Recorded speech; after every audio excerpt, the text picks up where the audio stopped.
Hi, welcome. Today I want to show you my unread books that are on my shelf that I'm going to tackle next year. I haven't read any of these books before, so it'll be the first time. If you have any advice, let me know in the comments. Let's start with the one before me.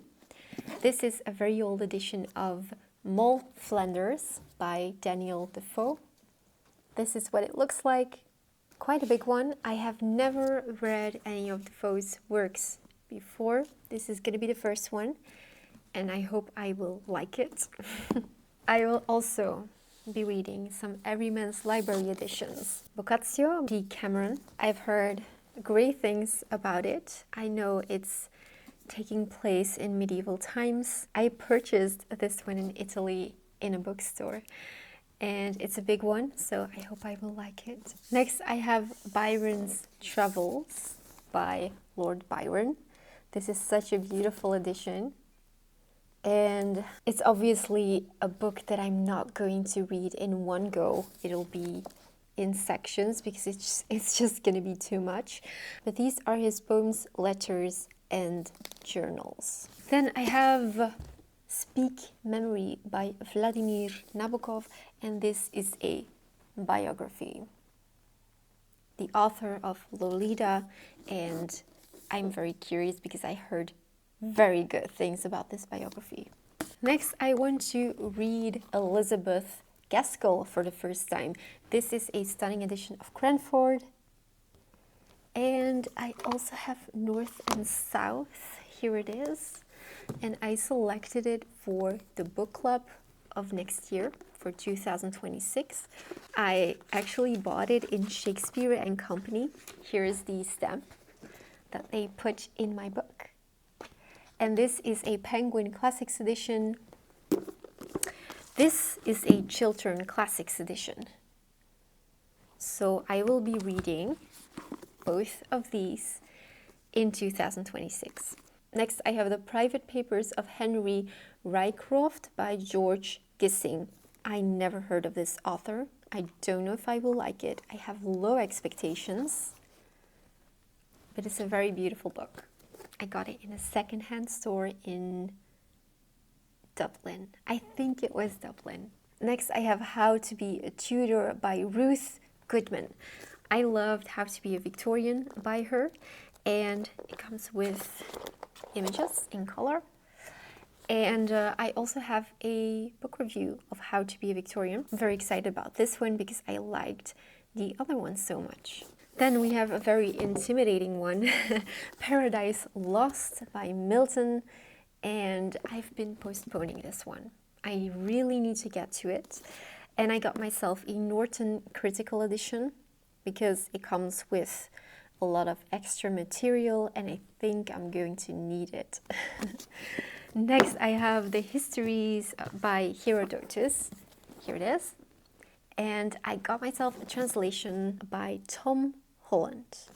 I've heard great things about Tom Holland, so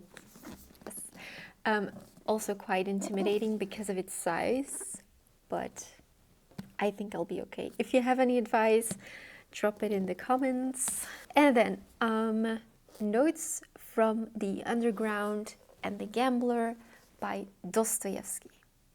These are two shorter works. I also selected this one for the book club. This is an Oxford World's Classic Edition. Then I'm going to read another Dostoevsky. I'm going to be reading The Brothers Karamazov, and it's a big one, yes, but I'm a bit worried because I did not really very much enjoy Crime and Punishment. I still have high expectations because everyone is so positive about it, and I just hope that I will like this one more. I'm not giving up on Dostoevsky, all right? As you can see, I'm not giving up yet. But yes, he will be read next year. I also have for the book club Alexandre Dumas Fils, La Dame aux Camélias, and this is also an Oxford World's Classic Edition. Then I have Antigone, Oedipus the King, and Electra by Sophocles, also a book club pick.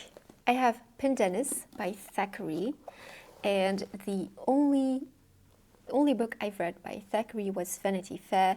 We read it with the book club this year, and I loved Vanity Fair, so I think I will enjoy this one. I hope so, at least. Then I have another very big one. This is Camilla by Frances Burney in this beautiful edition of Oxford World's Classics. It's so big. Anyway, the next one is Voltaire, Letters Concerning the English Nation, also by Oxford World's Classics. I've read Candide and another pamphlet that I forget the name of, but I have read Voltaire before. Oh, I have Ethics by Spinoza, but I think I'm going to save this one for when I'm ready, and I don't know when that's going to be. So next year or the year after, I don't know yet. But I have to make sure that I read some other works in philosophy before I tackle this one. Then I have an author that I have never read before, George Meredith, and this is called The Egoist. This is a Penguin Classics edition with a stunning cover. I'm very excited about this one. Then we have Faust, Part 2 in Oxford World's Classics. We've read Part 1 with the book club, and I don't want to wait too long to get to Part 2. And then finally, I have two Stephen Fry books. We have Troy, which is the third in the series of his Greek mythology books. And then we have Odyssey. This is a beautiful hardcover, and I cannot wait to read these because they're so good and educational and fun and funny. So yes. And then I want to show you one book that I have already read but never in this edition. So I got an edition of The Picture of Dorian Gray, and this is an illustrated edition, a stunning edition. Let me see. But most importantly, it is uncensored. So it's the full version without any cuts. This is a cover, and I'm just very excited to read this for the third time. An annotated edition, an uncensored edition, and yes, I also really like the cover. That's a lot of reading material, but actually not overwhelmingly so, because I don't want to have too many unread books on my shelf. It makes me nervous, and I don't like it. So I do like having the option when I want to read something that I can say I'm not in the mood for this one, I'll get this one. And so I have something for every mood. I have something in different reading levels. So when I'm in the mood for something easy to read or something harder to read, I find that important as well. But I feel like this is enough. This is more than enough choice. I will prioritize these books. Thank you so much for watching, and I will see you hopefully next week.